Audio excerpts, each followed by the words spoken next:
जय श्री राम, जय श्री बालाजी महाराज। कई भक्तों ने इस प्रकार का सवाल किया है, क्या वाकई में मेहंदीपुर बालाजी में भूत भागते हैं? वाकई में ही संकट वहां से दूर होते हैं? अगर होते हैं तो किस प्रकार से होते हैं? और मेहंदीपुर बालाजी में भूत भगाने का क्या तरीका है? किस प्रकार से हमारे घर की नकारात्मकताओं को हम दूर कर सकते हैं और अपने परिवार में सुख शांति ला सकते हैं? आज की वीडियो बड़ी इंटरेस्टिंग होने वाली है। अगर आपको नहीं पता कि मेहंदीपुर बालाजी के बारे में, तो मैं पूरी जानकारी देने की इसमें पूरी कोशिश करूंगा। वीडियो के एंड तक बने रहना। देखिए, मेहंदीपुर बालाजी संकट मोचन स्थान है। वहां पर हर प्रकार की दुख और दरिद्रता जो है दूर होती है। मेहंदीपुर बालाजी हम भी दरबार लेकर जाते हैं और महीने में, 3 महीने में, 2 महीने में एक बार हमारा दरबार वहां लगता है। साल में 5 या 6 दरबार जो है हम मेहंदीपुर बालाजी में जरूर लगाते हैं। वह जो धरती है वो पवित्र है। वहां पर माना जाता है कि शक्तियां जो थी वो अपने आप जो है उत्पन्न हुई थी वहां पर। और बालाजी की इतनी अपरंपार कृपा है। नकारात्मकता जो, अगर कोई सोचता है कि मेहंदीपुर बालाजी भूत भगाने का स्थान है, नहीं, आत्मा का संहार केंद्र है। मानो जो आत्माएं हमारे शरीर पर वास करती है, जो मलिनता में रहती हैं, किसी भी प्रकार की गलत प्रकार की क्रिया रहती है, शरीर पर तंग करती हैं या आपको परेशान करती हैं, तो अगर सही गुरु के सानिध्य से जुड़कर मेहंदीपुर बालाजी जाया जाए तो आपके घर में नकारात्मकता को शुद्ध किया जाता है। आत्मा न मरती, न जलती, न गलती, ये सच्चाई है। आप जो गीता में भगवान श्री कृष्ण ने उपदेश दिया अर्जुन को, उसमें स्पष्ट कहा है कि हे अर्जुन, ना आत्मा गलती, ना मरती, ना जलती। समझ गए? तो आत्मा का संहार होता है, उसकी शुद्धि होती है, और शुद्धि होने के बाद वही आत्मा बाबा के श्री चरणों में रहकर जो है आपके शरीर पर, आपके घर के लिए रक्षा कवच के रूप में, दूत के रूप में भी कही जाती है। देखिए, अब मान लीजिए जो कोई भक्त मेहंदीपुर बालाजी जाते हैं और काफी लंबे समय से जा रहे हैं, अब उन्हें इन बातों का पता है कि मेहंदीपुर बालाजी में अर्जी लगती है, और वही अर्जी जो है हमारे परिवार की होती है। अर्जी लगती है, दरखास्त लगती है। पहले ये मेहंदीपुर बालाजी में जो अर्जी लगती थी, वो जो अर्जी लगती थी 81 रुपए की लगती थी, फिर 181 रुपए की हुई, फिर अब जो ये अर्जी लगती है 151 रुपए की, जो लड्डुओं की लगती है। पहले चावल और उड़द की अर्जी लगती थी। दरखास्त जो थी वो 2.25 रुपए की लगती थी, फिर 5 रुपए की हुई, फिर अब 10 रुपए की दरखास्त लगती है। तो मेहंदीपुर बालाजी में जब भी कभी आप जाते हो, कभी भी जाते हो, तो सबसे पहला प्रथम कार्य आपको यह करना चाहिए, एक 10 रुपए की दरखास्त अपने ऊपर से 7 दफे वार कर, या अपने परिवार के ऊपर से 7 दफे वार कर, थोड़े से पीले चावल और 7 लौंग लेकर आपको अपने घर से लेकर साथ में चलनी चाहिए। या तो घर के चारों कोनों के हल्दी लगाकर चावल हो, वो भी आप साथ लेकर चल सकते हो। और अगर आप हल्दी लगाकर नहीं लेते तो चारों कोनों की घर की मिट्टी जो है वो भी ले सकते हो। नहीं तो ओसारा भी बनाकर जा सकते हो। ओसारा कैसे बनाना है, मेरे चैनल पर वीडियो ऑलरेडी बनी हुई है, जिसमें मैंने हाथ में ओसारा उठा रखा है, वैसा भी आप बनाकर जा सकते हो।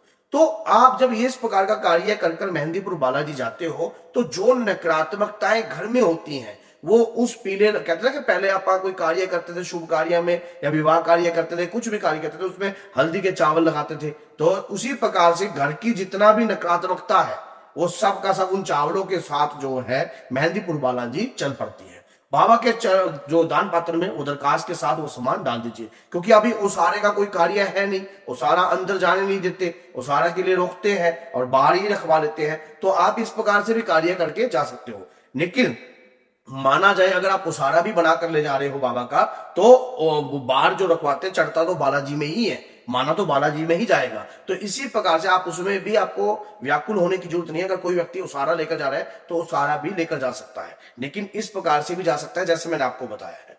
अगर कोई हमारे साथ जाता है तो वहां पर जैसे पहले प्रक्रिया होती थी उड़द की, चावल की, ये सारी प्रक्रिया जो है अब इस वक्त बंद हो चुकी है। वहां पर सिर्फ लड्डुओं का भोग लगता है, बेसन के लड्डुओं का, और उसके बाद जो है आरती होती है। पहले आरती में छींटे भी लगते थे, अब आरती में कोई छींटे नहीं लगते हैं। अगर आप हमारे साथ जाते हो तो हमारे साथ हर प्रकार की क्रिया हम करवाते हैं, जो पहले पुरानी भी होती थी, जैसे अग्निकुंड, कुंड या जिस भी प्रकार की वहां पर क्रियाएं होती थी, वो सारी की सारी वहां बंद है। लेकिन दरबार के माध्यम से सारी क्रियाएं चलती हैं, आत्मा की सदगति करने के लिए, आत्मा को सही मार्गदर्शन देने के लिए। जैसे कि पहले कुंडी भी होती थी, वहां पर भंगी बाड़ा भी दिया जाता था, बहुत सारी प्रक्रियाएं जो थी वहां पर होती थी। लेकिन अब बिल्कुल ये सब कुछ जो है बंद है।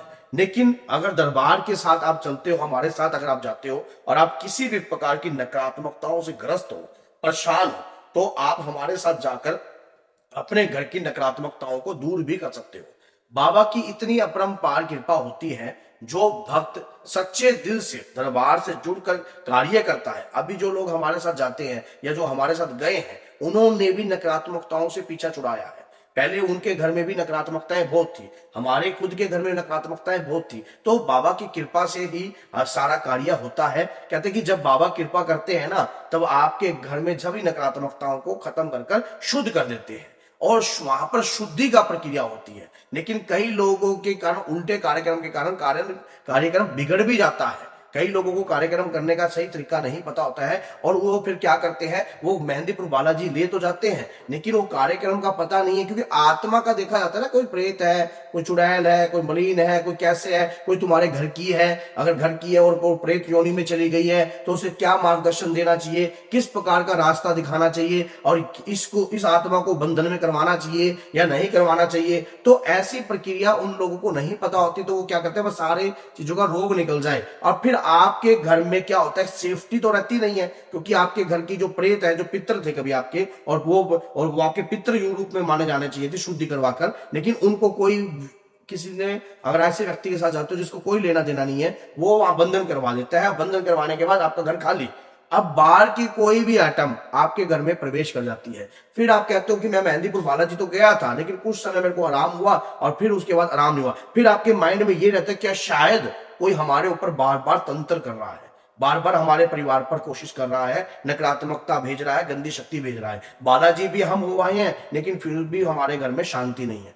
मेन होता है सही गुरु के साथ जाना, जिसको तजर्बा है, जिसको वाकई में पता है कि संकट की क्या काट है और संकट को किस प्रकार। ये नहीं है कि हर संकट काटने के लिए होती है। अब जिस प्रकार से 12 प्रकार के काल सर्प योग होते हैं कुंडली में, तो उसी प्रकार से ये नहीं है कि संकट हर चीज का, हमने जो हमारे घर में हर चीज प्रकार के प्रेत है वो सब जो है बंधन करने के लिए, नहीं तो फिर हमारे घर की रक्षा कैसे होगी, हमारे घर में सेफ्टी पॉइंट क्या है।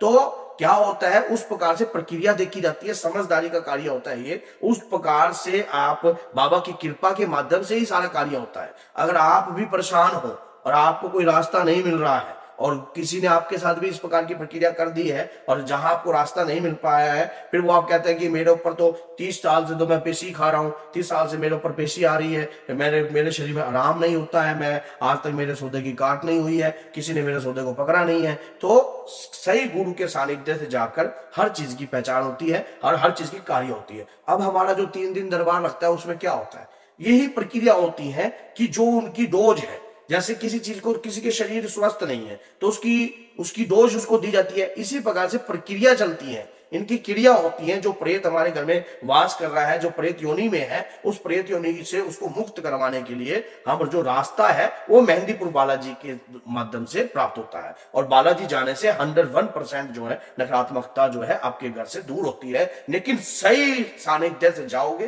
तभी। अगर आप गलत सानिध्य से जुड़कर चले जाओगे तो उसमें फिर आप ही उसके जिम्मेदार होगे। तो अगर ये वीडियो आपको अच्छी लगी और जन हित के लिए कल्याणकारी है, तो वीडियो को 10 लोगों तक जरूर शेयर कीजिए, ताकि सामने वाला व्यक्ति भी उसी प्रकार से कार्य कर सके।